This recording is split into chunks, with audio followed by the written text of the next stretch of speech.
L'APBIF vous propose des cours sur la croyance musulmane.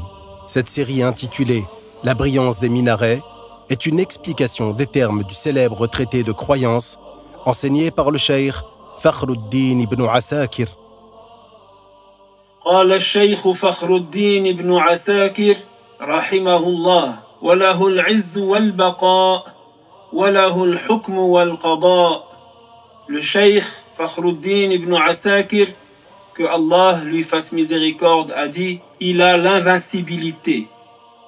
Explication: Al-Aziz est un nom de Allah Ta'ala, tout comme il dit: Wallahu azizun dhuntiqam, ce qui signifie: et Allah est Aziz, et il fait parvenir un châtiment intense à qui il veut parmi les injustes. Al-Halimi a dit: le nom de Allah, Al-Aziz, signifie celui que personne ne peut vaincre et à qui personne ne peut nuire. Al-Khattabi a dit: le nom de Allah, Al-Aziz, signifie celui qui est invincible. Ceci est cité par le Hafiz Al-Bayhaqi.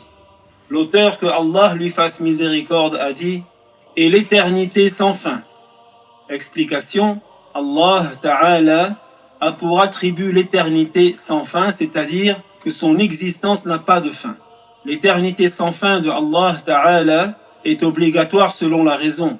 Il n'est pas possible selon la raison qu'il en soit autrement. Rien d'autre que Allah n'est éternel sans fin dans ce sens-là. Quant au paradis et à l'enfer, du point de vue de leur réalité, selon la raison, il leur est possible à tous deux d'avoir une fin. Sauf qu'ils sont éternels sans fin, du fait que Allah leur a voulu à tous deux d'être éternels sans fin.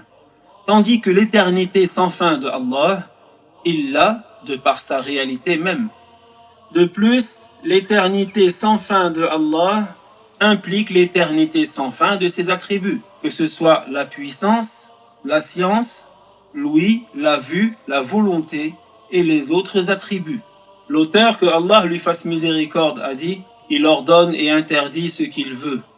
Explication: c'est-à-dire que Allah, subhanahu wa ta'ala, ordonne ce qu'il veut et interdit ce qu'il veut. L'auteur, que Allah lui fasse miséricorde, a dit: et il a l'attribut de la création.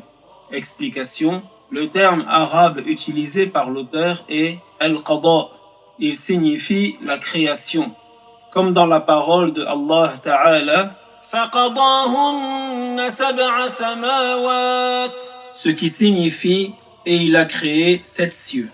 Cela signifie que Allah Azza wa Jal crée ce qu'il veut. Il le fait alors surgir du néant à l'existence.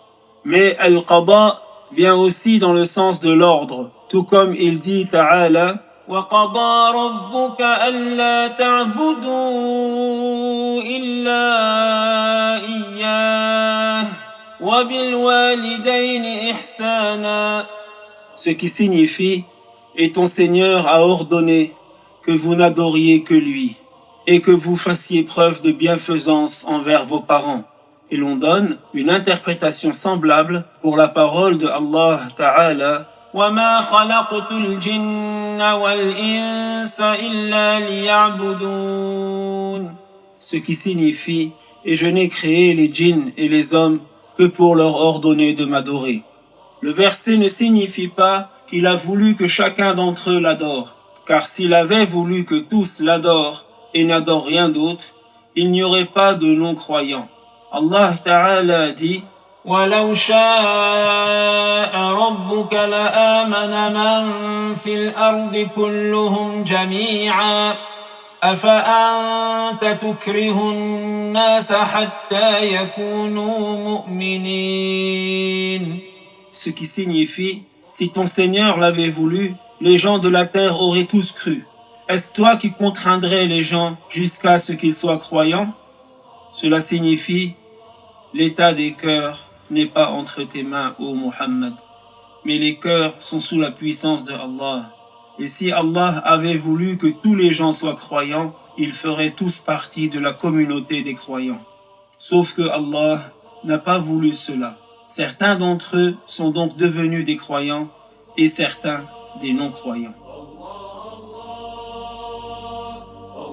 Pour profiter de votre temps dans le bien, retrouvez d'autres cours sur notre site apbif.fr.